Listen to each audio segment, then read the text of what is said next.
প্রবাসীদের কেতন অনুষ্ঠানটি এনটিভি কর্তৃক প্রচারিত। ইউরোপ সহ বিশ্বের যেখান থেকে আপনারা দেখছেন আপনাদেরকে জানাচ্ছি শুভেচ্ছা ও অভিনন্দন।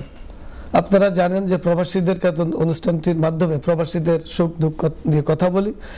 আমরা প্রবাসীরা রিমিটেন্স দিয়ে বাংলাদেশের এই অর্থনীতিকে আমরা অনেক দূর এগিয়ে নিয়েছি এবং এই বাংলাদেশের উন্নয়নের সহায়ক ভূমিকা হিসাবে প্রবাসীরা সবসময় সম্পৃক্ত আছেন। তাই বাংলাদেশের রাজনীতি নিয়েও, যেহেতু বাংলাদেশ আমাদের মা, বাংলাদেশ আমাদের মাতৃভূমি, এই মাতৃভূমির জন্য আমাদের অনেক মায়া মমতা আছে বিধায় আমরা বাংলাদেশের রাজনীতি নিয়েও কথা বলে থাকি।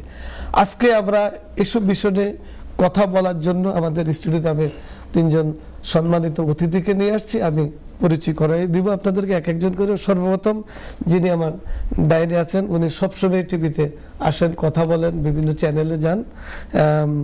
খন্দকার সাইদুজ্জামান সুমন, অর্গানাইজিং সেক্রেটারি, প্রবাসী অধিকার পরিষদ সেন্ট্রাল কমিটি এবং লন্ডনের একজন উনি কমিউনিটি লিডার। আসসালামু আলাইকুম, ভালো আছেন?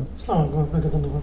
জি, আপনাকে আসার জন্য ধন্যবাদ। আমি তারপরে যিনি আছেন পরিচয় করে দিচ্ছি, আমাদের আরেকজন অত্যন্ত সম্মানিত একজন মানুষ। উনি ইউরোপের ফিনল্যান্ড থেকে, যদি লন্ডনে এখন থাকছেন, সবসময় আসে কথা বলার জন্য, দেশকে নিয়ে ভাবেন, দেশের রাজনীতি নিয়ে ভাবেন। পরিচয় করে ইঞ্জিনিয়ার জাহিদ মান্নান। উনি ফিনল্যান্ড কমিউনিটি লিডার ছিলেন, একজন বিজনেসম্যান, বর্তমানে এখানে থাকেন। আসসালামু আলাইকুম, আপনি ভালো আছেন? আসসালামু আলাইকুম, সবাইকে সালাম, শুভেচ্ছা। এনটিভি কে ধন্যবাদ, জলিল ভাই আপনাকে ধন্যবাদ আমাদেরকে আমন্ত্রণ করার জন্য। ওকে, আপনাকেও ধন্যবাদ আজকে সময় দেওয়ার জন্য।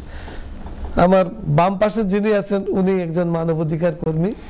উনি মানবাধিকার বিষয় নিয়ে এখানে House of Lords, House of Commons, বিভিন্ন জায়গায় উনি আন্তর্জাতিক সেমিনারগুলিতে বক্তব্য রাখেন, বাংলাদেশকে নিয়ে ভাবেন। অর্থাৎ নির্যাতিত যেখানেই মানুষ সেখানেই ওনার পদচরণ। পরিচয় করে দিচ্ছি, উনি প্রায় কথা বলে আপনারা দেখেন। MD Hasnat Al Habib, vice president, equal rights international UK and committee leaders Luton. আসসালামু আলাইকুম ভাই। ওয়ালাইকুম আসসালাম জলিল ভাই, আজকে আমন্ত্রণ করার জন্য আপনাকে ধন্যবাদ এবং এনটিভির সকল দর্শকদের জানাই আমার শুভেচ্ছা। আপনাদের তিনজনকে শুভ সন্ধ্যা। আজকে লন্ডনের আবহাওয়া একটু খারাপ। আপনারা যারা লন্ডনে বসবাস করছেন বা ইউরোপ সহ, এখন দিন দিনেই এখানে ভারীপাত হবে, বরফ পড়বে। এরই মাঝে আমাদের কর্মময় জীবন আমাদের চলছে। আমরা এইভাবে অর্থ উপার্জন করি, আবার এই টাকাটা আমাদের এই দেশকে আমরা ভালোবাসি, দেশে পাঠাই। আমাদের দেশে আমাদের নারীর টান যেটাকে আমরা বলি, তাই নারীর টান যখনই অসুস্থ হয়ে পড়ে আমরা কিন্তু প্রতিদিনই অসুস্থতা বোধ করি। তাই আমরা আমাদের এই বাংলাদেশের যে স্বাধীনতা উত্তর থেকে অদ্যাবধি আমাদের দেশের অনেক সমস্যা জর্জরিত একটি দেশ, কিন্তু দেশপ্রেমিক বাংলাদেশি। আমরা দেশকে নিয়ে কথা বলার জন্য আজকে আসছি। জনাব খন্দকার সাইদুজ্জামান সুমন ভাই, আপনি তো প্রবাসী অধিকার যে আপনাদের সংগঠনটা ঢাকায় আছে, আপনাদের আমাদের নেতা নুরু ভাই, উনিও নির্যাতিত হয়েছেন এই বাংলাদেশের জন্য। হ্যাঁ, একজন ডাকসুর বিপি ছিলেন। আপনাদের দলের এই যে বর্তমান যে আপনার একটা সংঘাতের দিকে মনে হয় যেন যাচ্ছে বাংলাদেশ। এই সংঘাত থেকে আমাদের আজকে টপিকসটা হলো যে আমরা তো প্রবাস থেকে আমরা শান্তিপ্রিয়, শান্তি চাই দেশকে। তাই কিভাবে এই যে সংকটটা শুরু হয়েছে, আমাদের ঐক্যমত কমিশনের যে এজেন্ডাগুলি ছিল সেখান থেকে কিন্তু মতৈক্যটা শুরু হয়েছে। এখান থেকে উত্তরণের জন্য যে যে যে একটা নির্বাচন জন্য গণভোট, সেখান থেকে শুরু হয়েছে না? এখান থেকে উত্তরণে আপনার মতামতটা কি এবং আপনার দলের ভূমিকা কি? আমারও ধন্যবাদ জলিল ভাই। প্রথমত হচ্ছে আমরা এই যে জাতীয় নির্বাচন সামনে রেখে আগামী বছরের ফেব্রুয়ারিতে একটা সম্ভাব্য তারিখ নির্ধারণ করা হয়েছে যে ফেব্রুয়ারিতে নির্বাচন হবে, জাতীয় নির্বাচন। সেই জাতীয় নির্বাচনকে সামনে রেখে বিভিন্ন দল মত এবং বিভিন্ন জনগোষ্ঠী যেভাবে পারে তার নিজেদের প্রেজেন্টেশনটা জাতির কাছে উপস্থাপনা করতেছে। এই ঐক্যমত কমিশন, যেহেতু আমাদের এই সরকারটা হচ্ছে সকলের সরকার ছিল, এই সরকারের কাজ ছিল এদেশের বৈষম্যবাদী মানুষদেরকে উত্তোলন করা এবং সংস্কারের মাধ্যমে জাতিকে একটা সুন্দর জায়গায় পৌঁছানো। তো যে ভিশন নিয়ে এই আন্দোলন হয়েছিল, সেই ভিশনের কিছুটা ভালো দিকও আছে কিন্তু খারাপ দিকও আছে। কিন্তু যেহেতু বৈশ্বিকভাবে আপনি টিকে থাকতে হলে একটা গণতান্ত্রিক দেশে একটা নির্বাচন প্রয়োজন। নির্বাচনের প্রেক্ষিতে যদি একজন সরকার আসে, সেটা খারাপ সরকার হোক বা ভালো সরকার হোক, কিন্তু আসতে হবে, যেহেতু এই সরকারটা জনগণের ম্যান্ডেটের সরকার নয়, জনসমর্থিত সরকার। ঐক্যমত কমিশন বিভিন্নভাবে তারা বিগত কয়েকটা প্রায় 160টির মতো ঐক্যমত এসেছিল, সেখান থেকে বা 83টার মতো ঐক্য হয়েছিল। কিছু রাজনৈতিক দলগুলো কিছু নোট অফ ডিসেন্ট দিয়েছিল এবং সেই প্রেক্ষিতে জুলাই সনদেও স্বাক্ষরিত করার জন্য সকল রাজনৈতিক দলকে আহ্বান করেছিল। বেশিরভাগ রাজনৈতিক দল সেটাতে সাড়া দিয়েছে এবং সিগনেচার হয়েছে। এখন আমাদের কাজ হচ্ছে নির্বাচনের জন্য প্রেক্ষাপট তৈরি করা। কিন্তু যে সংকটটা আপনি বা আমি বা যারা দেখতেছি, এর সংকটটার মূল কারণ হচ্ছে সরকার কর্তৃক সরকারের সুযোগ সুবিধা নিয়ে যে রাজনৈতিক দলগুলোকে আমরা মনে করি যে ওই সরকারের বেশি স্নেহ পাচ্ছে বা একটু বেশি সৌহার্দ্য পাচ্ছে, সেই লোকগুলা সহ একটা জনসমষ্টি কেউ চাচ্ছে না যে নির্বাচন হোক, কেউ চাচ্ছে নির্বাচন হয়ে যাক। এই যে একটা প্রেক্ষাপট তৈরি হয় আবহমান এই দুর্যোগময় বাংলাদেশে, সেটা আসলে জাতির জন্য বা রাজনৈতিক কালচারের জন্য সেটা ভালো কোনো মঙ্গলকর কোনো সুবার্তা নিয়ে আসেনি। পার্শ্ববর্তী দেশগুলোতে সিমিলার একই অবস্থা। আমাদের সবচেয়ে ভয়ঙ্কর যে জায়গাটা হচ্ছে সেটা হচ্ছে ভারত, আমাদের প্রতিবেশী দেশ, বন্ধু রাষ্ট্র হলে এরা শত্রুর চেয়ে আরো ভয়ঙ্কর। যে কোনো সময় তাদের যে আগ্রাসনটা আছে, তাদের যে কালচারটা আছে, সে বাংলাদেশের রাজনীতিতে সেটা আসতে পারে, সেটা একটা ভয়ঙ্কর একটা দিক হতে পারে। দ্বিতীয় হচ্ছে অনেকেই ধারণা করতেছে, অনেক বুদ্ধিজীবীরা মনে করে যে বাংলাদেশে এই ইলেকশনকে সামনে রেখে একটা গৃহযুদ্ধ হতে পারে। সেটাও অস্বাভাবিক কিছু নয়। যে ফেসিস্ট বা যে গভর্নমেন্টটাকে আমরা বিতাড়িত করতে পেরেছি বা যে এই জাতাকল থেকে জাতি কিছুটা হলে মুক্তি পেয়েছে, তাদের একটা ষড়যন্ত্র থাকবে এবং তাদের থাকবে না, অলরেডি আছে, তারা ষড়যন্ত্রের মধ্যে মুগ্ধ আছে। এবং বিভিন্ন সময় আমরা নিউজ মিডিয়ার মাধ্যমে শুনতে পারি যে তারা বিভিন্ন সময় বিভিন্ন বিজনেসম্যানরা টাকা ইনভেস্ট করতেছে। তো এটা তো প্রক্রিয়া আছে। পাশাপাশি তাদের যে দূষণরা ছিল, তাদের সহযোগী যারা রাজনৈতিকভাবে তাদেরকে টিকিয়ে রেখেছিল, তাদেরও একটা রাজনৈতিক কূটকৌশল তো আছেই বাংলাদেশের রাজনীতির সাথে।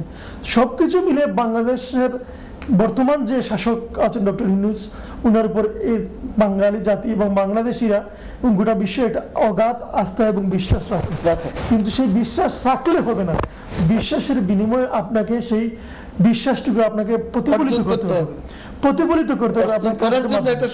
উনি একজন সুবক্তা এবং উনি একজন সুকৌশলী মানুষ হলেও আইন শৃঙ্খলা বাহিনীর যে অধঃপতন যে পর্যায়ে ছিল বিগত হাসিনার আমলে, সেখান থেকে ভালো বা মন্দ সেই আলোচনার চেয়ে বড় কথা হচ্ছে এটা দুর্বল প্রশাসন।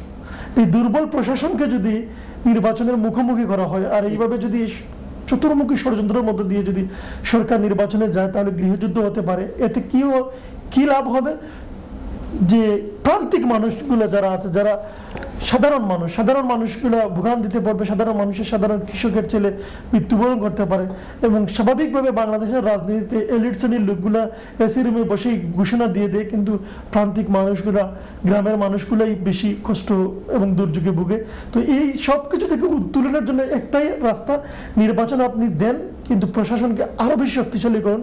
প্রশাসনের যে লোকগুলো আছে, আর্মি, বিডিআর, পুলিশ, আনসারদের নিয়ে বসেন, তাদেরকে সর্বময় ক্ষমতা দেন। এবং পাশাপাশি বড় বড় রাজনৈতিক দলগুলো তারাও এটা আশ্বাস দিতে হবে যে আপনাদের এই ভূমিকার জন্য আমরা যদি পরবর্তীতে ক্ষমতায় আসি, এই যে কোনো পানিশমেন্ট হবে না। আপনারা সুন্দর রাষ্ট্র গঠনের জন্য আপনাদের সহযোগিতা আমাদের। আপনার বক্তব্য থেকে আমি পাচ্ছি যে বড় দলগুলি বলতে বিএনপি কে বোঝাচ্ছেন আপনি। আপনার কাছে ফিরে আসবেন বিএনপি, জামাত, সকল রাজনৈতিক দল। আচ্ছা, আপনার কাছে প্রশ্ন কিন্তু বললেন, এখন এই যে সমস্যাটা কিন্তু তৈরি হচ্ছে আপনার গণভোটকে নিয়ে, আমরা যেটা বুঝতে পারছি এখন এই গণভোটটা, অর্থাৎ বিএনপি চাচ্ছে এটা জাতীয় নির্বাচন যখন হবে ওই দিনে হবে, আলাদা একটা ব্যালটে গণভোট হবে।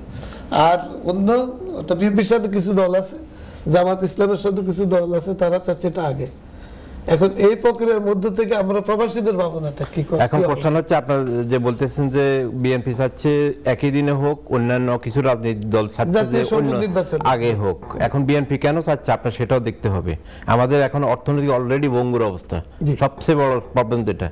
এখন ওই অবস্থায় যদি আপনি দুইটা নির্বাচন পর করতে যান, কি পরিমাণ ইকোনমিক্স দিতে হবে। এবং প্রশাসন থেকে বাইরে যেটা বলতেছে যে প্রশাসন তো সাপোর্ট দিতেছে না এই গভর্নমেন্টকে। এখন প্রশাসন কি এই প্রশাসন নিয়ে কি ডক্টর ইউনূস স্যার কি দুইটাই ইলেকশন কি একসাথে দিতে পারবে কিনা? সবচেয়ে ইম্পর্টেন্ট বিষয় হচ্ছে যেটা হচ্ছে আমি তো দেখছি বিএনপি তো সংস্কার নিয়ে তো কোঅপারেশন করতেছে, জামাতও করতেছে, দুই পক্ষের সব দলে করতেছে। এখন আমরা যেটা সংকট মনে করতেছেন, আমি সংকট দেখি না। এটা তো পলিটিক্যাল গেম তো চলবেই, এটাই নরমাল, এটাই গণতন্ত্র সুন্দর। চাপে রাখার হ্যাঁ, এটাই সৌন্দর্য। এখন আপনি থাকেন একখানে, উনি থাকে আমি জায়গায় এক জায়গায়, উনি থাকে এক জায়গায়, কিন্তু আমরা আবার একসাথে। এখন আমি মনে করি সবাই আপনারা গেম খেলেন, পলিটিক্যাল গেম খেলেন, তবে দেশের স্বার্থে। এমন কিছু করেন না যে ফ্যাসিবাদের জায়গা পায়, যেটা বিশ্বস্ততা, ট্রাস্ট হচ্ছে না মনে হয়। না, সেটা তো থাকতেই পারে, সেটা থাকতেই পারে, কারণ বিএনপি হচ্ছে সবচেয়ে বড় দল। বাতাস আসতে আসলেও বিএনপি গায়ে লাগে, জোরে আসলেও লাগে, সব দিক থেকে লাগে। এটা গ্যারান্টি দিয়ে দেওয়ার জন্য কি এখন বিএনপির ওই জন্য এখানে তো হচ্ছে আপনার গেম প্লে কারা করতেছে? ইন্টারিম গভর্নমেন্ট, ওনারা করতেছে, ওনারা হচ্ছে রেফারি, ওনারা করবে সব দলগুলোর সমঝোতা রাখতে, ঠিক রাখতে, যে আপনাদের কিভাবে কি করলে যেন এটা যেন আবার আমাদের হাতছাড়া না হয়ে যায়।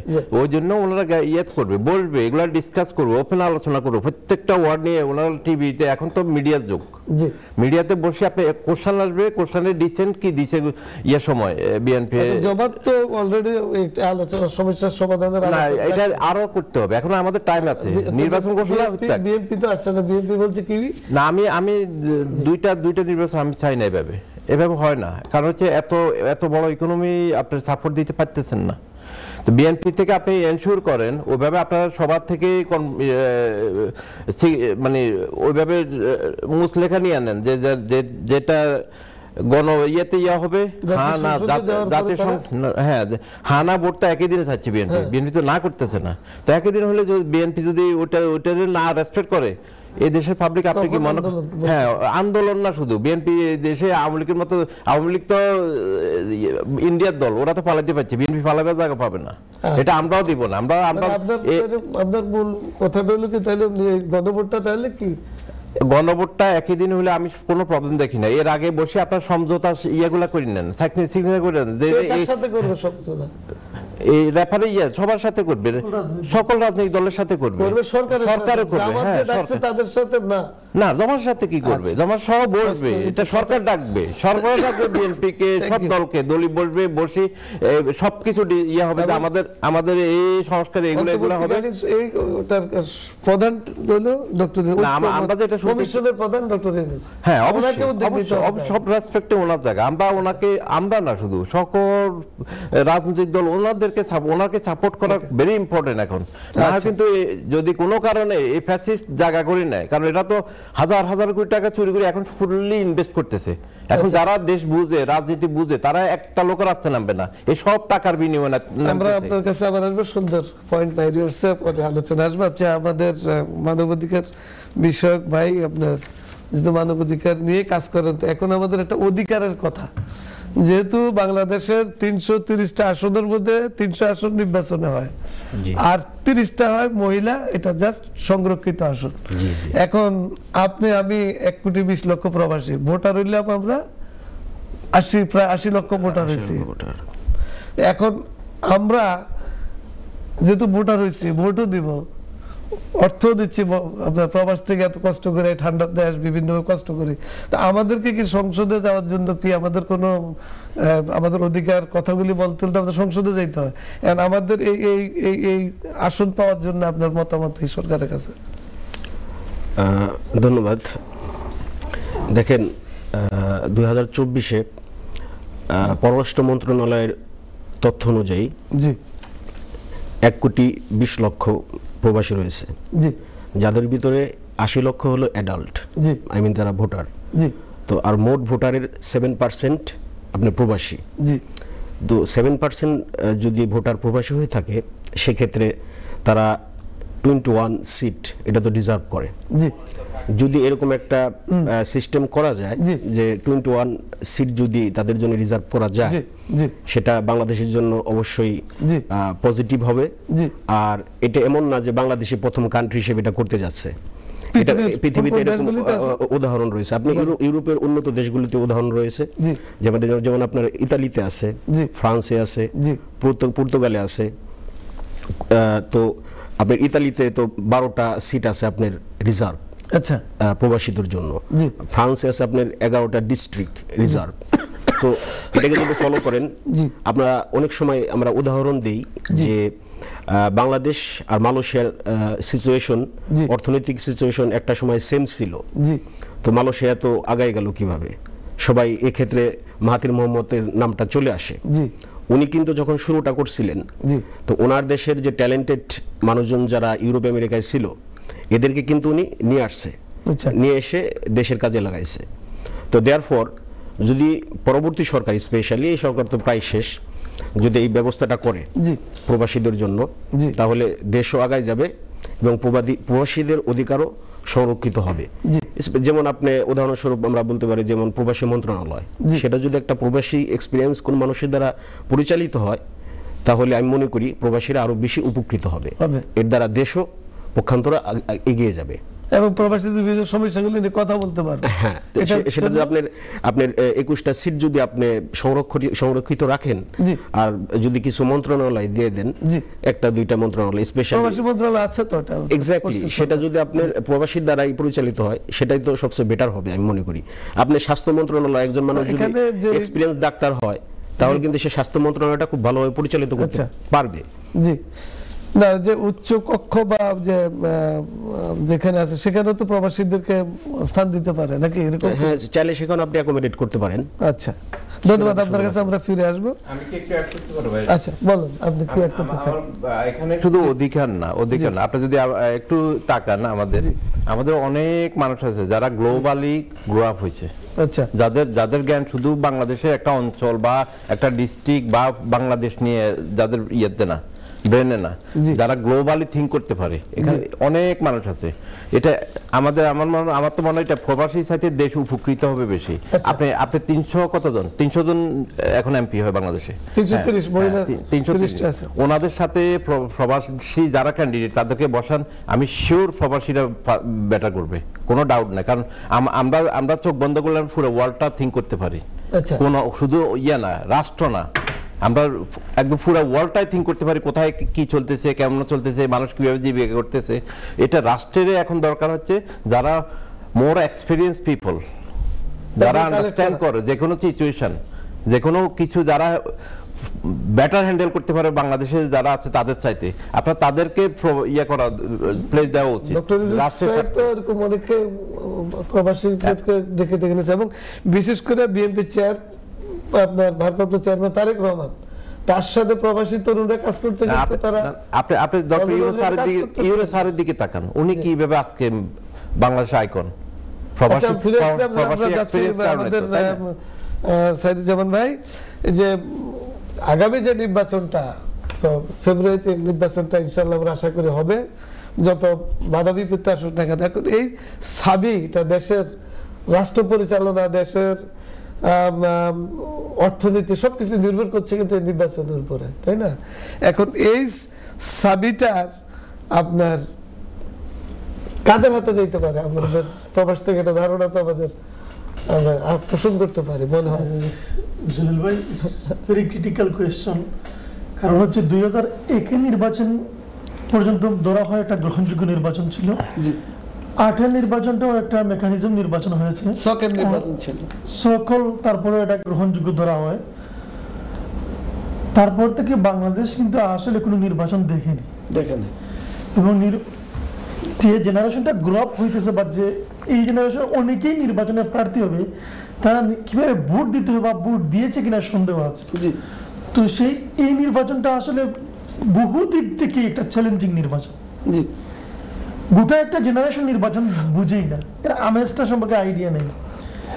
আরেকটা জেনারেশন আছে যারা নির্বাচনের মেকানিজম কিভাবে করতে হয় সেটা জানে, প্রশাসনের ভেতরে বসে আছে সেটাও জানে, আরেকটা জেনারেশন আছে তারা বারবার নির্বাচন করে আসছে, ভালো মন্দ দুটাও বিচার করতে পারে। জি অর্থাৎ 3 জেনারেশনের, আমার দৃষ্টিতে 3 জেনারেশনের সমন্বয়ে একটা নির্বাচন হবে। জি এখন মেকানিজম যারা করে এটা হচ্ছে সবচেয়ে ভয়ানক ভাবে, আরো বেশি ভয়ানক, ভয়ানক। এখানে যদি জনগণ ভালোভাবে ভোট প্রদান করার পরেও যদি আনসারটা এখন কোনো একটা জাতি গোষ্ঠীর পক্ষে চলে যায় বা একটা দলের পক্ষে চলে যায়, তাহলে সেটা তো একটা খারাপ দিক হতে পারে। কিন্তু চাবিটা কার হাতে যাবে সেটা যদিও জনগণ, আমরা সকল ক্ষমতার উৎস জনগণকে মনে করি। জনগণকে এই গভর্নমেন্ট যে উপদেষ্টা পরিষদ নির্বাচন নিয়ে আসার চেষ্টা করতেছে বা নির্বাচনে জনগণকে কতটুকু এনগেজ করতে পারবে সেটা একটা কারণ। আর উল্লেখযোগ্য কারণগুলো হচ্ছে পলিটিক্যাল দলগুলা। দেখুন দলগুলা কমিটমেন্ট, রাজনৈতিক কমিটমেন্ট তো অনেক কিছুই থাকে, কিন্তু সেই কমিটমেন্টের মাধ্যমে জনগণকে আকৃষ্ট করা, সেটাও আমরা প্রায় 20 বছর ধরে সেই প্র্যাকটিসে রাজনৈতিক নেতাগুলোও নাই যে কিভাবে কমিটমেন্ট করতে হয়। আমরা দেখেছি যেটা আমি বললাম যে বলয় এবং অর্থের বিনিময়ে ভোট সংগ্রহ করা অথবা জোর করে ক্ষমতায় যাওয়া, সেই রেকর্ডটা ভাঙতে হলেও রাজনৈতিক দলগুলো যে কমিটমেন্ট দেবে সেই কমিটমেন্টগুলো এখনো কিন্তু ওইভাবে আসেনি। আমরা যারা চিন্তা করি বা রাজনীতি নিয়ে বুঝি যে আমরা ওই কমিটমেন্টের মাধ্যমে আসবে, এখনো মনে হয় অনেক রাজনৈতিক দলগুলা তাদের নেতাকর্মীদেরকে আর্থিক সহায়তার ভিত্তিতে এঙ্গেজ করতে হয় অথবা জনগণকে মানে তাদের কর্মীদেরকেও দেখাইতে হয় আগামীতে আমি ক্ষমতায় গেলে তোমাকে সুবিধা দেব। এরকম যদি হয়ে থাকে তাহলে নির্বাচনটা আসলে সুন্দর হবে না, হওয়ার সম্ভাবনাও নাই। আমরা দেখতে পেলাম যে বিএনপির পক্ষ থেকে যে 31 দফা রাষ্ট্র কাঠামো মেরামতের একটা যে তারা যে প্রস্তাবনা, সেখানে মোটামুটি যে সংস্কার যেটা এই সরকার আসার পরও, এটা তো এর আগেই কিন্তু বিএনপি প্রকাশ করছে, এই সরকার আসার পরও সিমিলার অনেক কিছু আছে এখানে। ঠিক আছে, এখন আপনার যে আমি ওনার কাছে জানতে চাই একটা, এখন এই যে বাংলাদেশের সার্বভৌমত্ব চিন্তা করতে গেলে আমরা দেখি পত্র পত্রিকা লেখালেখি বেগম খালেদা জিয়াকে সবাই খালি ইঙ্গিত দিচ্ছে ওনার প্রতি, এটা আপনার ধারণা কি? 1 মিনিট শেষ করেন, আমরা আমি আসলে আমি আমার কাছে বড় প্রবলেম হচ্ছে আমি আমার বুঝার পর থেকে আমি যত ইলেকশন দেখেছি বাংলাদেশে, আমার মনে হয় না এখনো বাংলাদেশের পলিটিক্যাল গ্রুপগুলো একটাও প্রফেশনাল, কমপ্লিটলি আনপ্রফেশনাল একটা দল চালাচ্ছে না। সার্বভৌমত্ব প্রশ্নের ভিন্ন ইস্যু, বাট আপনি তো দল তো প্রফেশনালি চালাইতে হবে। আপনি দলের এখন মাঝে মাঝে আমরা অনেকবার দেখেছি হয়তো বিএনপি ট্রাই করছে, যেটা জিয়া রহমান প্রথমে স্টার্ট করছে, উনি ট্রাই করছে কিন্তু ওনাকে বাঁচতে দেওয়া হয় নাই। এরপরে যাচ্ছি, দর্শকবৃন্দ আমাদের সাথে থাকবেন, পরে আমরা আবার আলোচনায় ফিরে আসবো। ধন্যবাদ আমাদের সাথে থাকার জন্য। আমরা ফিরে যাচ্ছি জনাব জাহিদ মান্নান সাহেব, আপনার কাছে প্রশ্নটা ছিল দেশের সার্বভৌমত্বের স্বার্থে আমরা দেখতে পেলাম বেগম খালেদা জিয়ার প্রতি মানুষের একটা আস্থা আছে, সে কারণটা কি? এটার কারণ হচ্ছে আমরা যদি শহীদ জিয়া মানে জিয়া ফ্যামিলির দিকে তাকাই, শহীদ জিয়া থেকে স্টার্ট করি স্বাধীনতা ঘোষণা, তারপর রাষ্ট্র পরিচালনা, দেশে বহুজাতীয় গণতন্ত্র ফিরিয়ে নিয়ে আসা, সবার জন্য অধিকার ফিরিয়ে নিয়ে আসার জন্য বিএনপি যত কাজ করছে, এবং এরপর যখন খালেদা জিয়া নিজে আসছে, খালেদা জিয়া দেশের স্বার্থে কারোর সাথে আপোষ করে নাই। যদি উনি আপোষ করতো 2008 সালে বিএনপি ক্ষমতা আসতো। উনি কোনো ইস্যুতে মঈনুদ্দিন ফখরুদ্দিনের সাথে উনি কোনো ধরনের আপোষে যায় নাই। ওনাকে প্রথম প্রস্তাব দেওয়া হয়েছে, ওনাকে প্রথম ইন্সপায়ার করা হয়েছে যে আপনারা আমরা সবকিছু সেট আপ করে দিয়ে যাব, আপনি আমাদেরকে ওনাদের সিস্টেমগুলা মানে নিবে কিনা, বা ওনারা যা করছে 111 উনি কোনো কিছু কম্প্রোমাইজ নাই, সিস্টেম হবে, ল হবে, দেশে আইন ব্যবস্থা, যার কারণে ওনার আজকে এই দশা। ওই জন্য পাবলিক বাংলাদেশে একজন লেডি হিসেবে, ফার্স্ট লেডি হিসেবে বেগম জিয়াকে সবাই এখনো ট্রাস্ট করে। আমাদের বর্তমান ইন্টারিম গভর্নমেন্টের প্রধান পুরুষ হিসেবে উনি যেমন আইকন, বাংলাদেশের মহিলার দিকে হচ্ছে আমাদের খালেদা জিয়া। ওই জন্য ওনার দিকে সবাই তাকিয়ে আছে যে উনি কি করে। বিএনপি বারবার চেষ্টা করছে, ইভেন উনিও ট্রাই করছে র্যাবের মাধ্যমে দেশের কমপ্লিটলি সন্ত্রাস দমন করে দেশকে একটা সিস্টেমে নিয়ে আসার জন্য, দেশকে একটা ফর্মালিটি ঢুকানোর জন্য, স্বাধীন মানে স্বাধীন রাষ্ট্র।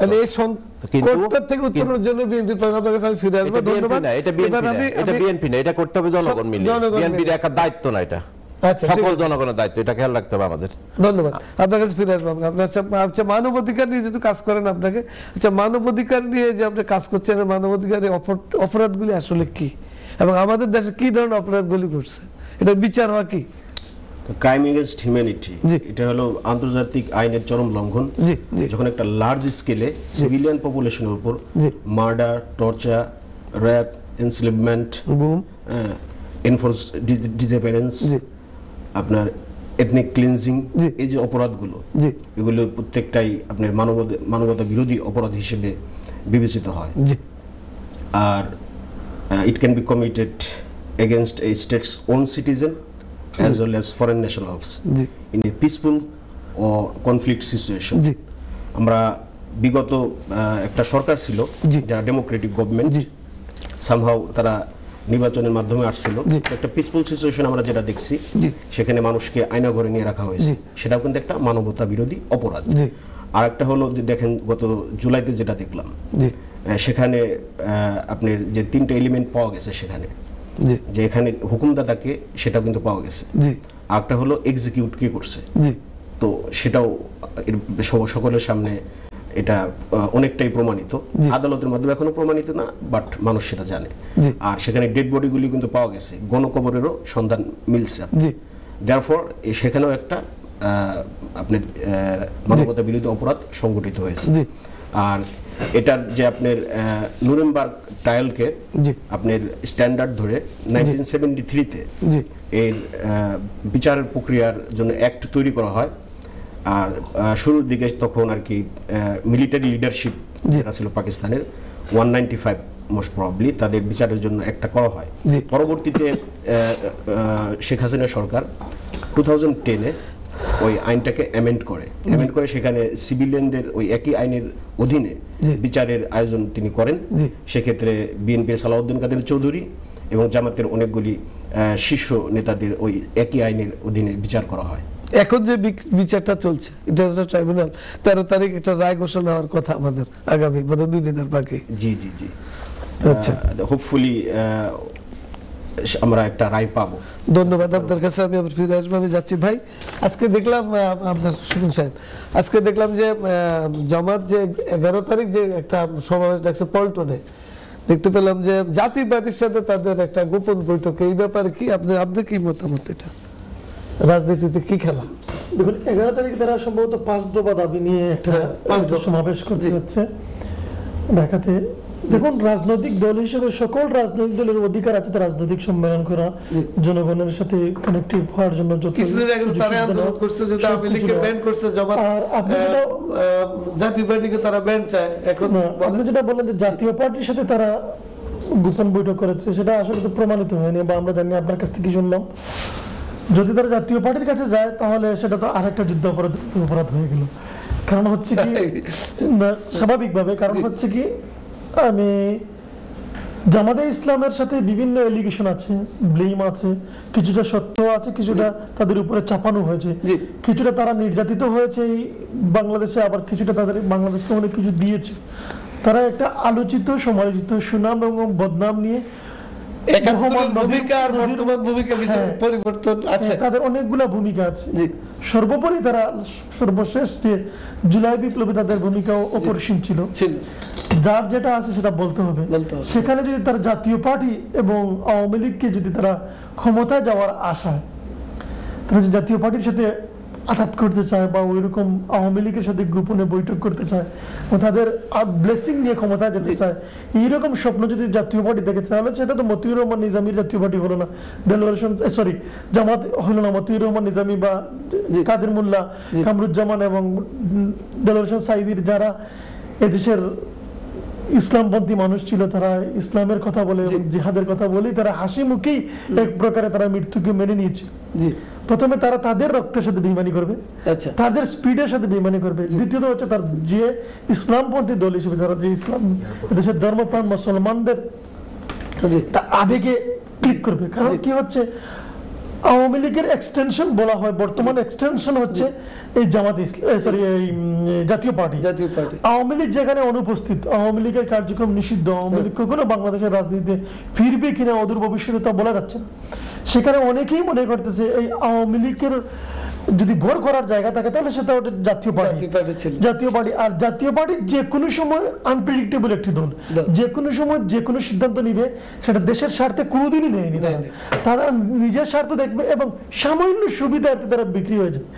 মানে তাদের মানে বিক্রি হওয়া মানে একেবারে সস্তা দামে বিক্রি হয়ে যায়। তাহলে আমরা দেখতে পাচ্ছি রাজনীতির কোনো শেষ নাই, এটাই বোঝাচ্ছে যে না, রাজনৈতিক শেষ নাই, এটা রাজনৈতিক ভাষা হলে জনগণের একটা শেষ আছে।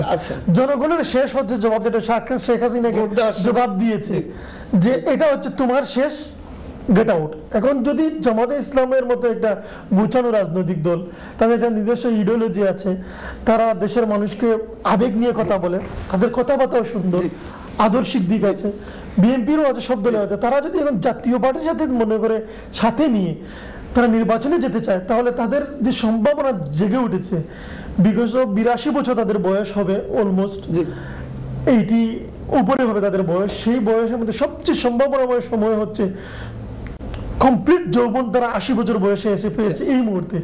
এই মুহূর্তে তারা যদি রাজনৈতিক কনসেপ্ট থেকে যায় জনগণের পাশে, তাহলে জনগণ তাদেরকে চেয়ে নিতে পারে, এটা অস্বাভাবিক কিছু নয়, স্বাভাবিক। কিন্তু তারা যদি ওই ভেতরে ভেতরে যদি কুটচাল দেওয়ার চেষ্টা করে, যেটা রাজনৈতিক ভাষায় কুটচাল দিতে চায় যদি, তাহলে তারা নিজেরাই ফ্লপ করবে। আমি মনে করি তারা এখনো সঠিক রাস্তায় আছে, পিআর এর মাধ্যমে হোক বা গণভোটের মাধ্যমে হোক, কিংবা জুলাই সনদের মাধ্যমে হোক, তারা মিডিয়াকে কাভারেজ করতেছে, জনগণের সাথে যাচ্ছে, আবার নির্বাচনে যাবে না বলে নির্বাচনের এই প্রার্থী ঘোষণা করতেছে, আবার জনকল্যাণকর কাজ করতেছে। এগুলো অনেক রাজনৈতিক দলের জন্য, দলের চেয়ে তারা সামনে আছে। সামনে থাকা সত্ত্বেও যদি তারা ওই মির্জাফর, বাংলার মির্জাফর জাতীয় পার্টিকে যদি তারা সামনে নিতে চায়, মানে তাদের সাথে সম্পর্ক রাখতে চায়, এটা জুলাই বিপ্লবের, জুলাই স্পিডের সাথে হবে সংঘর্ষিক। আমি তাদের ভাইয়ের সাথে একটু অ্যাড করিনি, কারণ হচ্ছে আমি তো ভাবতেছিলাম ওনারা প্রফেশনালি আগাইতেছে পলিটিক্যালি, কারণ ওনারা ওনাদের কর্মীদেরকে যে সিস্টেমে দিতেছে বা নিতেছে, পোস্টগুলো দিতেছে, খুবই প্রফেশনালি আগাইতেছে। কিন্তু আপনার এটা খুবই ইয়ে লাগতেছে, অবাক লাগতেছে, ওনারা কি সেই 71 সিস্টেমে। এখন এই যে বিএনপি 237টা আসনে তাদের প্রতিনিধি ঘোষণা করছে, এখান থেকে আবার 3 জনের মাইনাস 234 আসছে। এখন কেমন, এখন এই যে বিএনপির মাঝে আজকে দেখলাম যে মুন্সিগঞ্জে তাদের দুই পক্ষের সংঘর্ষ বিভিন্ন জায়গা হচ্ছে। এখন এই যে ঘোষণা করলো বিএনপি, আপনার এতে কি মনে হচ্ছে? আমি ঠিক শিওর না যে ওনারা এই নমিনেশনগুলো কিভাবে সিলেক্ট করছে, স্পেশালি আমি জাস্ট কোশ্চেনের সাথে যাওয়ার জন্য চাইতেছি।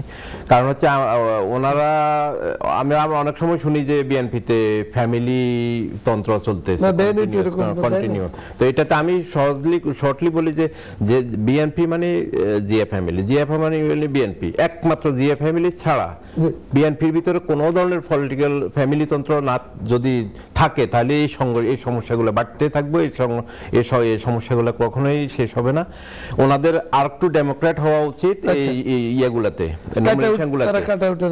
আমি মনে করি প্রত্যেকটা সিটে ওনারা ওপেনলি ডেকে যারা যারা নমিনেশন চায় সবার থেকে ইন্টারভিউ নিয়ে, ওনাদের অ্যাসাইনমেন্ট নিয়ে, কে কি কারণে কিভাবে চায়, কে কি কারণে কিভাবে পাওয়ার যোগ্য, ওখানে বোর্ডে বসেই ওখানে ডিসিশনটা হলে এই সব প্রবলেমগুলো আসবে না, প্রফেশনাল প্রবলেমগুলো। আমি তাড়াতাড়ি আপনার অ্যানসারটা একটু, এখানে অনেক লোককে নমিনেশন দেওয়া হয়েছে যারা আমরা যত 40 বছর দেখতেছি কন্টিনিউ ওনারা নমিনেশন পাইতেছে। এখন আমার কথা যে একটা সিটে কি একটা লোকই এনে, এই লোকগুলা অলমোস্ট ডিজেবল, ওনারা অনেক লোক আছে, আমি পার্সোনালি খুব ক্লোজ থেকে চিনি যাদেরকে, ওনারা লড়তেও পারে না। তো ওনারা কি দিবে দেশে, দেশ আগাইতেছে এখন টেকনোলজির উপরে, জিএনজির সাথে আপনাদের লড়তে হবে, জিএনজির সাথে যারা লড়ার জন্য রেডি, আপনার তাদেরকে সামনে নিয়ে আসাই ভেরি ইম্পর্টেন্ট। এই লোক মানে ওনারা মুরব্বীরা আমাদের এখন থাকবে গার্ডিয়ান হিসেবে, ওনারা দেখবে যে ইয়াং জেনারেশন বা মধ্যবিত্ত যারা বুঝে তাদেরকে, তারা কিভাবে দলটা চালাচ্ছে সঠিকভাবে, যারা কোয়ালিফাইড ইয়াং জেনারেশনকে প্রবাসে উনি মোটিভেট। আমি ওনার ইয়েতে আমি খুবই হ্যাপি, উনি যথেষ্ট পরিমাণ ট্রাই করতেছে, তবে কোথাও ওনার মনে হয় যে বাধ্যবাধকতা আছে অনেক কিছু, যেটা ওনার উঠে আসতে পারবে। এখনো সময় আছে উঠে আসার। বিএনপি, আমি তো খুব ফিল করছি বিএনপি এখন দিবে যোগ্য প্রার্থী, যারা নিজ থেকে দলকে, শুধু দল না দেশকে কিছু দিতে পারবে। দেশকে দেওয়া মানে দল বাই দল সুতরাং প্রফেশনাল কাউকে বিএনপি এখন দেওয়া উচিত এবং প্রফেশনালি বিএনপি এইগুলো হ্যান্ডেল করা উচিত। এই অন্তর্বর্তীকালীন সরকার সংস্কার বিচার ভোট তিনটাতে এখন যে বিচার প্রক্রিয়াটা শুরু করছে এতে আপনার প্রবাস থেকে কি মনে হচ্ছে? আবার একটু কাইন্ডলি। যে এই অন্তর্বর্তীকালীন সরকারের কাছে এজেন্ডা ছিল যে সংস্কার করবে তারা প্রশাসনের বিচার, যে গণ হত্যা ইত্যাদি ঘটলো বিচারটা, এরপর হলো আমি অন্তর্বর্তীকালীন সরকার সবসময় পজিটিভ, কারণ ওনারা সাপোর্ট যতটুকু দরকার ততটুকু পাচ্ছে না, বাট ওনারা একটা রায় হচ্ছে, হ্যাঁ এরাই হবে ইনশাআল্লাহ হবে, আমি আশাবাদী এবং আমি পজিটিভ অন্তর্বর্তীকালীন সরকারের। কারণ আমাদের ইউনূস স্যার যথেষ্ট অনেস্ট, উনি জানে উনি এখন বোনাস লাইফ লিড করতেছে, এত বছর মাল বাঁচেও না, এখন উনি একটা চান্স পেয়েছে দেশকে কিছু দেওয়ার জন্য, উনি চেষ্টা করতেছে। ইনশাআল্লাহ হবে। ধন্যবাদ। ফিরে আসছে আপনার কাছে আমাদের মতামত। আমরা তো প্রবাস থেকে আপনাদের মানবাধিকার নিয়ে আমি কথা বলতে চাই আপনার সাথে বেশি। এই যে আমরা প্রবাস থেকে অর্থায়ন করেছি, এয়ারপোর্টে একটা ঘটনা ঘটলো আমাদের দেশে, এটা মানে আমরা যে প্রবাসে আছি এটা আমরা মাইনে নিতে পারছি না, সোজা কথা যেটা।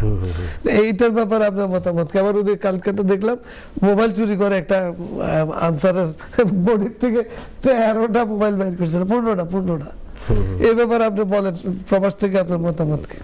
যে এয়ারপোর্টের যে আগুন লাগার ঘটনাটা, এটা একটা অনেকে বলার চেষ্টা করছেন যে এটা একটা দুর্ঘটনা, তবে আমি মনে করি যে এর পেছনে ষড়যন্ত্র থাকতে পারে, সেটা ভাবার যথেষ্ট কারণ রয়েছে। আচ্ছা, তো আমি অনেকগুলো ক্লজ দাঁড় করাবো তা না, জাস্ট দুইটা কথা আমি বলি। যে জিনিসটা আমরা সামনে ফোরফ্রন্টে যেটা আসছে, যেটা আমরা দেখতে পাচ্ছি, সেটা হলো যে আগুনটাকে আপনার প্রায় 3 ঘন্টার মতো এটা জ্বলতে দেওয়া হয়েছে। তো কেউ বলছেন 1.5 ঘন্টা, কেউ বলছেন 2 ঘন্টা, তো একটা লম্বা সময় হাওয়াইবার এটা জ্বলতে দেওয়া হয়েছে।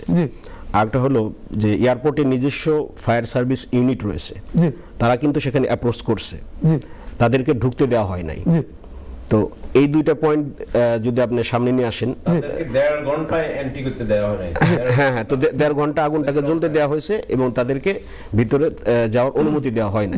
তো এই দুইটা পয়েন্টে যদি আপনি সামনে নিয়ে আসেন, তাহলে তো বিষয়টা ক্লিয়ার, যেখানে একটা ষড়যন্ত্র রয়েছে। এর আগেও কিন্তু চিটাগাং এপিসোড যেখানে আছে ইপিজেড সেখানেও কিন্তু মানে আগুন লেগেছে।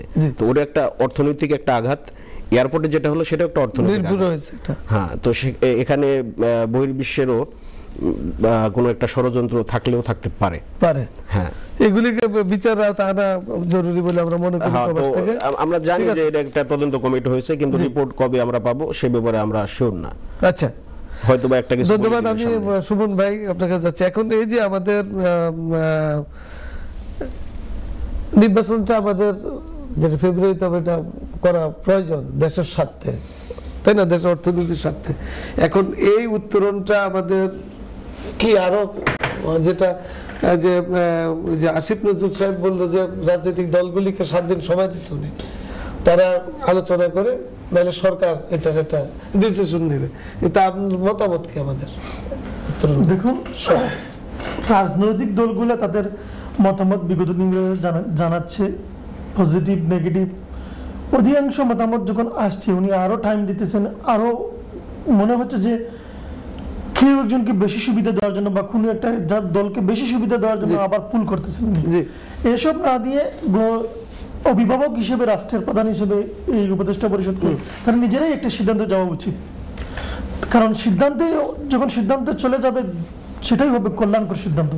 কারণ তাদের কাছ থেকে তারা যদি বারবার মনে হয় যে এই রাজনৈতিক দলের কাছে যায়, তাহলে রাজনৈতিক দলগুলো। কিন্তু আমরা দেখলাম যে কি এর ভিতরে জামায়াতে ইসলামের একজন নেতা যে আব্দুল্লাহ মোহাম্মদ তাহের সাহেব বললো যে কি সোজা আঙুলে ঘি তুলে না, বাঁকা আঙুল তুলে হাঙ্কি বাঙ্কি কতগুলো শব্দ ইউজ করলে ইসলামিক ল্যাঙ্গুয়েজ। এটা কি মনে হয় আপনার রাজনীতিতে সুবাতাস না? সুবাতাস বইছে। রিসেন্টলি জামাতের যারা দায়িত্বশীল আছেন, তারা রিসেন্টলি বেশ কিছু আলোচনা করেছেন যেগুলা প্রচুর সমালোচিত হয়েছে। এবং আব্দুল্লাহ তাহেরের মতো লোকগুলো যখন রাষ্ট্রের হুমকি মনে হলো নাকি, উনি আরো মারাত্মক ঘটনা বলেছেন যে উনার কাছে রেকর্ড আছে, উনি সময় মতো প্রকাশ করে দিবে। উপদেষ্টা পরিষদকে অনেক সময় থ্রেটিং দিয়েছেন। তো এই শব্দ চয়নগুলো, আমি শব্দ চয়নই বলি সবসময়, যে এগুলো হচ্ছে জাতিকে একটা ভয়ঙ্কর দিকে নিয়ে যাওয়ার জন্য, একটা সংঘাতের দিকে নেওয়ার জন্য যথেষ্ট। জি, কারণ এরকম লোক যখন কোনো কথা বলে, আর কথাটা যদি ওটা মিনিংফুল না হয়, তাহলে ওটার যে প্রুফ না হয়, আগামী দিনকে এরকম রাজপথে মানুষকে দেখবে তাদের বা ওইটা যদি ওই যে কথাগুলো বলছেন প্রুফ না হয়, ওটা যদি মিনিংফুল হয়, জনগণ যদি এটাকে না বুঝে, তাহলে এরকম কথাটা বলাটাও তো আনলেস মানে ইউজফুল হলো না। আচ্ছা। তো এটা তো আমরা কাদের হাতে রাষ্ট্র দেব? যে মানুষদের কাছে রাষ্ট্র পরিচালনা করবে, তাদের নির্বাচনের আগ মুহূর্তে বা নির্বাচন আসবে বা নির্বাচনের পরিস্থিতি তৈরি হচ্ছে, এই মুহূর্তে এসে যখন তাদের জাতির স্বার্থে যে ওয়ার্ডগুলো হচ্ছে, সেই ওয়ার্ডগুলো হতে ইনক্লুসিভ হতে হবে, অ্যাট্রাকটিভ হতে হবে, এবং জনগণ তাদের উপর যে আস্থা রাখবে, যে বিশ্বাসে তারা বুথ সেন্টারে যাবে, সেই রকম কথা হতে হবে। উনি এবং এনসিপির নাহিদ বলছিল যে উপদেষ্টা পরিষদের সেফ এক্সিট খুঁজতেছে। আব্দুল্লাহ তাহের বলছিলেন যে গত কয়েকদিন আগে যে ওনাদের কাছে রেকর্ড আছে, বলে দেবে সময় হলে সবকিছু। আবার এই যে হাঙ্কি পাঙ্কি নিয়ে বললেন, আবার 5 দফা নিয়ে, আবার এই গণপরিষদ নিয়ে, ইলেকশন। হ্যালো, আসসালামু আলাইকুম। লোকে কোথা থেকে বলছেন কলা? জি, আমি লন্ডন কেন্ট অরবিংটন থেকে বলছি ভাই। বলুন। হ্যালো। হ্যালো, হ্যাঁ শুনতে পাচ্ছি, আপনারা শুনতে পাচ্ছি, আপনি বলেন। হ্যালো। আচ্ছা আচ্ছা আচ্ছা, আপনি স্টুডিও থেকে কথা বলছেন নাকি? জি জি জি জি জি। আচ্ছা, আমি জানি না আমার কথাটা রিলেভেন্ট কি না। আমি বলতেছি যে বিভিন্ন নমিনেশন দেওয়া হয়েছে, হ্যাঁ, নমিনেশন দেওয়ার পূর্বে একটা নমিনেশন দিয়েছেন যে, মনে করেন আমাদের জনাব আরিফুল হক সাহেবকে নমিনেশন দেওয়া হয়েছে এই কোম্পানিগঞ্জ, এরপর কি এরিয়াতে, সিলেট নাম্বার 4-এ। জি। এখন ওই এরিয়ার লোকেরা বলতেছে যে না, ওদের পছন্দের লোককে নমিনেশন দিতে হবে। তো আমাদের যে তারেক রহমান সাহেব সব সময় বলেন যে power of democracy in the hands of public, বুঝতে পারছেন? গণতন্ত্রের মেইন কেন্দ্রবিন্দু হচ্ছে আমাদের জনগণ। এখন একটা নমিনেশন দেওয়ার পূর্বে আমি মনে করি ওই জায়গার সৎ, যোগ্য এবং সুশিক্ষিত সুশীল সমাজের পরামর্শ নিয়ে নমিনেশনটা দেওয়া আমার মনে হয় উচিত। জি, ধন্যবাদ কলার আপনার মতামতের জন্য। আমরা আমাদের যে বিজ্ঞ যারা আছেন ওনারা এটার অ্যান্সার দেবে। ধন্যবাদ। জি, ধন্যবাদ আপনাকে। এবার আপনার কাছে আমি ফিরত আসছি যে নমিনেশনের ব্যাপার আপনার আমরা দেখতে পেলাম যে এনসিপির যে আপনার আসিফ মাহমুদ সচিব, তাকে কুমিল্লার মুরাদনগর থেকে ঢাকায় নিয়ে আসছে, তাকে তার ভোটারটা মানে ইয়েটাকেও চেঞ্জ করে নিয়ে আসলো। এতে আপনার মতামতটা কি? এটার গণতান্ত্রিক অধিকার, এটা করতে পারে। এটা আমি স্পেশাল কিছু দেখি না। এটা উনি ডাকাতে করবে, কারণ এনসিপি একটা নতুন দল, এরা 24-এর আমাদের হ্যাঁ না, তাও সে স্বতন্ত্র করবে আমি শুনছি। এখন এটা উনি করতেই পারে, এটা ওনার অধিকার আছে। আপনার কাছে এখন এই যে জনাব তারেক রহমান যে 31 দফা উনি দেশের উন্নয়নের জন্য দিল, এখন কিন্তু যুব সমাজকে আপনি তো নিজেও ফাইন্যান্স করছেন, অনেক যুবকদের এলাকায় আপনি প্রতিষ্ঠান করছেন, আপনার এই মতামতটা কি? এখন বাংলাদেশের যে এখন 6 কোটি কিন্তু যুবক ভোটার, কিন্তু এদেরকে মোটিভেটেড করার জন্য কি বাণী কি? আপনি এমন একটা কোশ্চেন করছেন, আমি গত 17 বছরে এই কোশ্চেনটার কোনো দেখি নাই, আউটওয়ার্ক দেখি নাই। মানে কোনো গভর্নমেন্ট এই যুব সমাজকে কিভাবে কাজে লাগাবে, কিভাবে এদেরকে ইকোনমিক প্রবলেম থেকে উদ্ধার করবে বা পথ দেখাবে, এই ধরনের কোনো রাজনৈতিক দলকে আমি দেখি না কথা বলতে, শুধু আন্দোলন আন্দোলন আন্দোলন। এনিওয়ে আমি তাড়াতাড়ি একটু বলি, এটার জন্য হচ্ছে আমাদেরকে প্রথম ইম্পর্টেন্ট হচ্ছে এডুকেশন চেঞ্জ করতে হবে, এডুকেশন সিস্টেম চেঞ্জ করতে হবে। আমি মনে করি, আমি কুইক বলতে, কারণ আমার না, আমি মনে করি ক্লাস 8 পর্যন্ত শুধু ল্যাঙ্গুয়েজ টিচিং এর উপর রাখে, তারপরে প্রফেশন, 8-এর পরে প্রত্যেকটা মানুষকে তার যে কোনো একটা প্রফেশন, সে ইলেকট্রিশিয়ান, তারপরে মেকানিক্যাল, সিভিল, আইটি, হোয়াটএভার, এখানে মাল্টি আছে, ফুড সেক্টর আছে, মাল্টি সেক্টর, শুধু প্রফেশনে তাদেরকে দেওয়া। আর যারা ফেব্রুয়ারিতে যারাই দেশের চাবি নিবে তাদের ইয়ং এই যে 6 কোটি বেকার যুবক আছে তাদেরকে হাতকে কর্মমুখী করতে, এটার জন্য হচ্ছে টেকনিক্যাল, আমি নিজে টেকনিক্যাল এডুকেটেড মানুষ। ধন্যবাদ আপনাকে। আপনার মতামত বলেন আমাদের আজকের এই প্রোগ্রাম, এই উত্তরণ কি দেশের যে। জি ধন্যবাদ।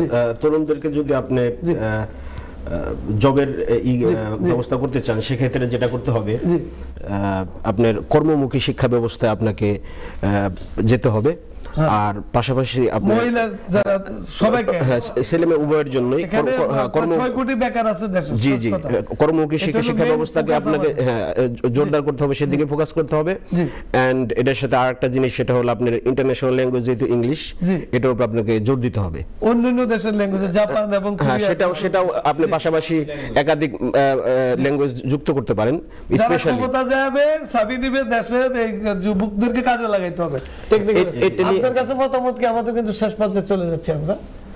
আগামী সরকারের যারা গঠন করবে তাদের প্রথম এবং প্রধান কাজ হচ্ছে দেশের আইন শৃঙ্খলা বাহিনীকে নিরাপদ জায়গায় নিয়ে আসা, নিয়ে এসে একটা সুন্দর নির্বাচন করা। আমার লাস্ট মেসেজটা একটু বলি। আমি দয়া করে আমরা সবাই জাতিগতভাবে একসাথে থাকবো ইনশাআল্লাহ। আমরা যেদিকে যাক যাওয়ার দেশটা আমাদের সবার। ধন্যবাদ জানাচ্ছি আমাদের 3 জন অতিথিকে, আমরা ধন্যবাদ জানাচ্ছি আপনারা এই সময় দেওয়ার জন্য। ভালো থাকবেন, সুস্থ থাকবেন এবং বাংলাদেশকে নিয়ে চিন্তা করবেন।